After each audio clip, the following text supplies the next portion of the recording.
up, everyone? Tetrick85 here, and today I wanted to make this little video here. It's a FIFA 22 experiment video, which I did a few experiment videos back in FIFA 21. You guys seem to like those, so I figured bring them back for FIFA 22. And the first one I'm going to be doing is with the team that I support in real life, Newcastle United. Now, for those of you that may or may not already know, which I don't know, if you're a football fan, I'm not sure how you wouldn't have heard this by now, but Newcastle have been recently taken over by the PIF fund from Saudi Arabia, and they are now the richest club in the world. But they are currently sitting dead last in the Premier League right now, and they are looking to heavily invest in the squad in January.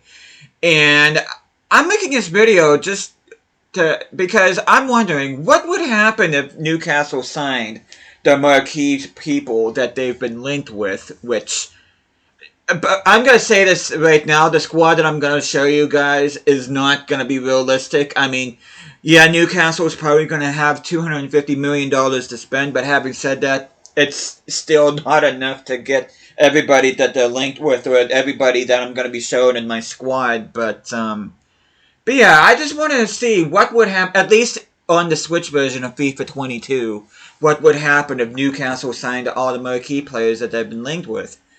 But by the way, I hope you guys have an awesome Friday so far, but yeah, let's take a look at Newcastle's original squad here for FIFA 22. You can see that they line up in a 5-2-3 formation, which I'm not a big fan of. I hate having three center backs or playing 3 or 5 at the back, but you could see there's Sam Maximin and Miggy up front along with Callum Wilson and that. And I should say, for the sake of this video, everybody on here, with the exception of one player, is eliminated from the starting 11 for the sake of this experiment. And I should say that the bench is going to be the same: Woodman, Sher, Lewis, Gale, Manquillo, Jolinton, and Hendrick. They're all going to be the same, so it's just pretty much the starting 11 per minus one person have all been changed. Which, getting to that, here is the starting 11 for Newcastle that I selected, which these are not all the players that have been linked with Newcastle. There are many, many more, but I just picked the ones that have been popping up most, either most often in Google searches or transfer sources like Transfer Market, Who Scored, even ESPN. Chronicle, sources like that, players have been linked most with Newcastle. And this is the starting 11 that I've picked. Now, you can see Ter Stegen in goal. I think he's going to be key to whatever success Newcastle has this season. Apparently, Newcastle have already prepared to table a $50 million bid for Ter Stegen, which I'm taking that with a grain of salt, because I very, very highly doubt Ter Stegen's going to want to join a team that's in a relegation battle. But you could say that with pretty much all the people on the starting 11. But yeah, that is what's being said. But that would be awesome if Ter Stegen did join Newcastle, which, like I said, I think that's unlikely. But you can see Matt Ritchie is the only player that survives the starting 11 in this team. As far as I'm aware, Newcastle's not really been linked with any any left backs. As far as I'm aware, I tried looking to see if there's any left backs that they've been linked with, and I really haven't been able to see any, so Matt Ritchie does make the cut. Though, Kieran Trippier was one of the few names that were, well, one of the first names, I should say, that's been linked with Newcastle. I know Manchester United want him too, but Newcastle is seemed to be more than willing to hijack that deal. He currently plays for Atletico Madrid after previously playing for Tottenham, so that would be a good signing for Newcastle should that happen. De Vrij is center back that's been linked with Newcastle. He currently plays for Inter Milan. Nicolas Sula, it looked like for a while that he was open for a deal with Newcastle. I mean, it still could happen. But latest reports are saying that Bayern Munich are willing to offer him a new contract with higher salary, so there's a chance that that deal might be scuppered, but he's definitely another player that I would love to have on my team. Marcelo Brozovic, another player from Inter Milan that Newcastle have been linked with, along with De Vrij. Oh, by the way, I should say something about the starting 11. I did change to a 4-3-3 holding just to accommodate the transfer rumors. I know in the game against Brentford, Eddie Howe played a 3-4-3 formation, but with the transfer rumors and the players that are being linked with Newcastle, I tried messing around with a 3-4-3, but I couldn't find a formation I couldn't find the players that worked with that particular formation, so I went with a 4-3-3 for this experiment. Donny van de Beek is another player that's been heavily linked with Newcastle, though seeing him play for the team may be scuppered as well, especially if Ole Gunnar Solskjaer is out of Manchester United. Last report saying that Rolf Ragnick is going to be taking over, and there's a good chance. Van de Beek's been getting some game time with Manchester United recently, so there's a chance that he might not be willing to move after all, which kind of sucks because I do rate him as a player despite his lack of game time. Adrian Rabiot is, like Kieran Trippier, one of the first names linked with Newcastle. It seems like he's been linked with Newcastle for the past 2 years, but yeah, it seems like Newcastle, last I heard, are preparing a bid for him. That way they can bring him to the Tyneside. Eden Hazard, one of the marquee signings that Amanda Staveley, who's one of the co-owners of Newcastle, she's looking to bring in Eden Hazard, bringing in some big names in the squad, though I'm not sure how likely that is, especially since Chelsea is reportedly linked with him. Federico Chiesa, one of my favorite players. I know I signed him back in FIFA 18. I kind of forgot about him, but he had a really good Euro 2020, and so far he's been doing pretty good for Juventus. I actually feel he's been one of the best players on the team despite the poor start to the season. But I have him as a right winger on this team. And I did not feel right doing this experiment without including Kylian Mbappe. I mean, it seems like ever since the takeover saga began with the Saudi investment group, that Kylian Mbappe has been linked with this team. Though,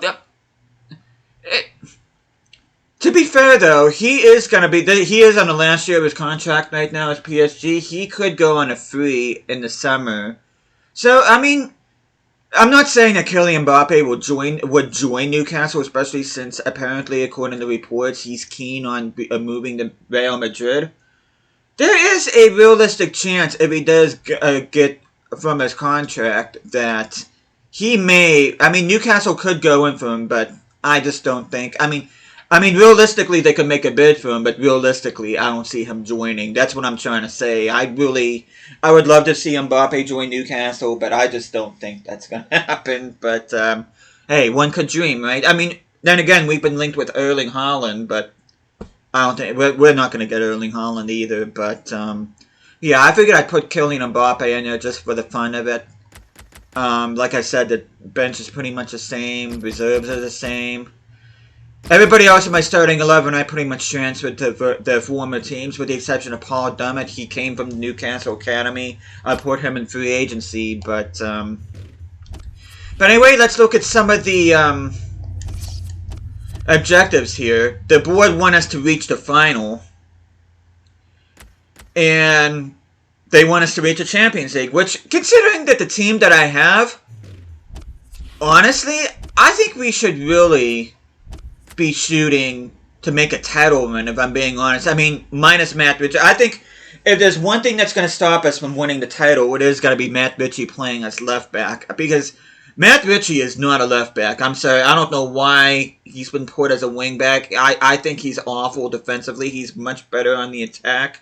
But hey, I'm not manager of the club, so I really have no right to talk, but yeah, without further ado, I'm just going to go ahead and skip through the calendar here. I am going to let this video play through, that way you guys will see that I'm not altering any of the results or anything like that. So, let's just go ahead and sim to the 1st of June. Hopefully I'll still have a job by then.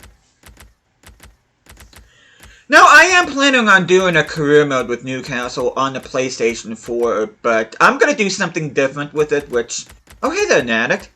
I'm gonna do something different, which I'm not gonna tell you guys what it is yet, but it is something. It's something that I do have planned, something unique that, which I'm not gonna go for the $1 billion takeover or anything like that. It seems like everybody and their mother is doing that, and I'm not even gonna go for transfers that Newcastle are linked with in real life in the career mode that I'm planning on for Newcastle. But it is something that I plan on doing soon. I'm not sure how soon, but it is a career mode I'm thinking about doing because I mean, like I said, Newcastle is the team that I support, so I think it'd be pretty cool to do a career mode with Newcastle. But yeah, I'll get to it when I get to it. But it's just I have so many things going on right now. It's not only with my channel, but in real life, my work schedule is getting kind of busy.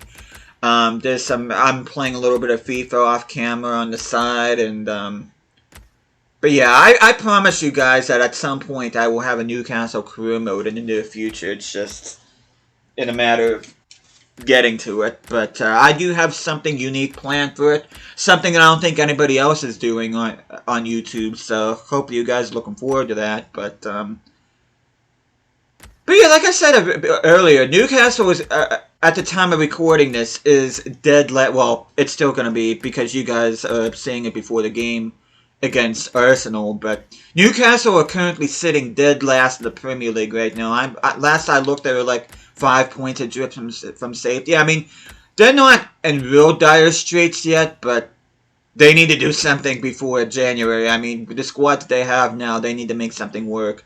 And to be fair, though, the 3-3 tie with Brentford, I did see a lot of positives in that game. It seems like they're playing with a lot more oomph than they normally would. But we're actually making it pretty far in the Carabao Cup. Watch, I'll say that, and we probably end up losing to Cardiff. Let's see here. Okay, we made the semi-final of the Carabao Cup against Reading. Interesting draw. We got a 0-0 draw. Okay, we drew against Hull in the FA Cup. But yeah, I'm hoping Newcastle is within distance, either in the relegation zone, but just a few points away from safety, or a few points away from the relegation zone by January. That way we can hopefully bring in some new players, because the situation they're in right now is kind of dicey.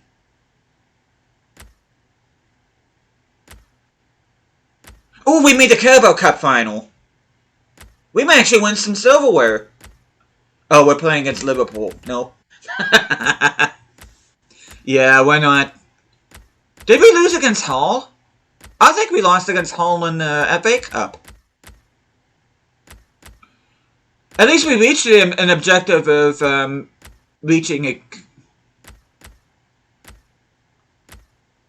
Oh, so we played against Liverpool twice, so we did make it in the FA Cup. But we ended up losing to Liverpool, apparently. Yeah, we ended up losing Liverpool in the 4th round of the FA Cup. We faced them in the Carabao Cup final. We did reach the objective of reaching the final of a cup, so hopefully that won't count against us. I wonder how we're doing. I haven't gotten fired yet, so that's... I guess that's good. We really should be competing for the title. I'd be happy with Champions League, but... Speaking of which, depending on how things go here, there could be a follow-up video to this, especially if we do make the Champions League. I may sim the following season if we do make the Champions League, just to see how this team does, but we'll just see how things go. If we have a tough run of things, we have Manchester City, Arsenal, and then... Oh, we beat Arsenal 3-0.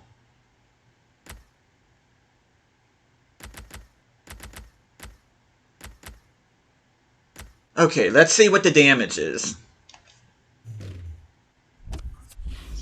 We are sitting 3rd. We are 4 points ahead of Chelsea in 4th and Spurs in 5th. So we did make the top 3. But, I mean, I am slightly disappointed with the team that we have, that we didn't win the title. But like I said a few minutes ago, the one thing that was going to stop us from reaching the final would have been Matt Ritchie, which he's already dropped to 72. Van de Beek's already gone to an 83. Sola grew to an 84. De Vrij did not grow at all. Trippier dropped to an 83. Hazard went up to an 86. I think he was an 85 before. Chiesa went up to an 84. Mbappe did not grow. Brozovic is at an 86. But yeah, let's take a look at how things are here. You see Manchester City winning the title. Liverpool finishing 3 points behind them. Take a look at the table right here. And the teams getting relegated are Watford, Norwich, and Brighton. So Brentford ends up surviving this run, which, to be fair, they have been playing some good football this season. So I'd be very happy to see them win the, or should I say, I'd be very happy to see Brentford stay up this year because, and we end up losing to Liverpool. Liverpool ended up winning the FA Cup, which ended up winning the whole thing. We beat Norwich. We beat Hull City. So we went out in round 5. Liverpool won on penalties. Hey, we gave it a good run. Okay, Carabao Cup. Did we win the Carabao Cup? Nope, we lost 3-0 against Liverpool. But we did make the final, which is one of the objectives. And the other one of the objectives is to clinch a Champions League spot, which we did that. We're going to be in the group stage next season in the Champions League. That would have been cool to win a title, but I knew once we drew against Liverpool, there would have been no chance. Who did they beat? They beat Manchester City, so either way, we would have been screwed either way, but,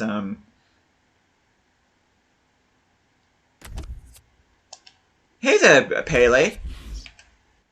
Okay, leading goal scorers, no Newcastle player. The leading goal scorer on our team is Eden Hazard with, 16 goals. I'm surprised Mbappe isn't up there.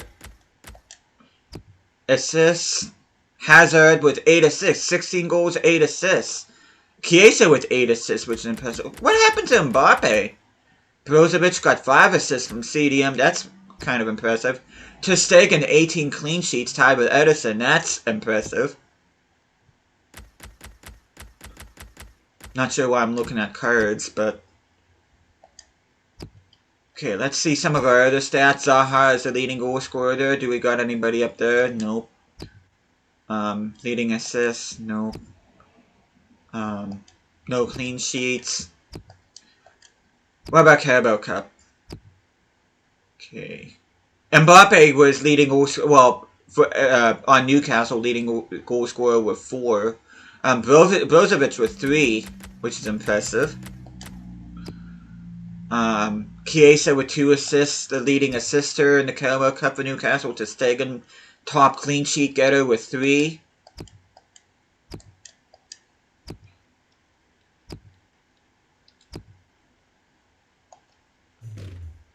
But there we go. I'd have to say that for the most part, this season was a success. I mean, in terms of getting our objectives of reaching a cup final and clinching a Champions League spot, we did do that. Like I said, I'll probably end up doing a follow-up video at some point. I'm not sure when I'm going to do that, but it is something I'm planning on doing. See what would happen in the following season with this team. But yeah, if Newcastle signed the big players that they've been linked with, they would finish 3rd in the Premier League and they would reach the Carabao Cup final. So, but yeah, I wanted to make this video because I like doing... Oh, hey there, Ninja Zero. I like doing the experiment videos from FIFA 21, and I figured start off FIFA 22's experiment videos with Newcastle United. There will be more experiment videos to come. I just need to think... Well, I already got several ideas in mind for future experiment videos in FIFA 22, so hope you guys are looking forward to that. Thank you guys so much for watching this, and I'll see you guys again next time.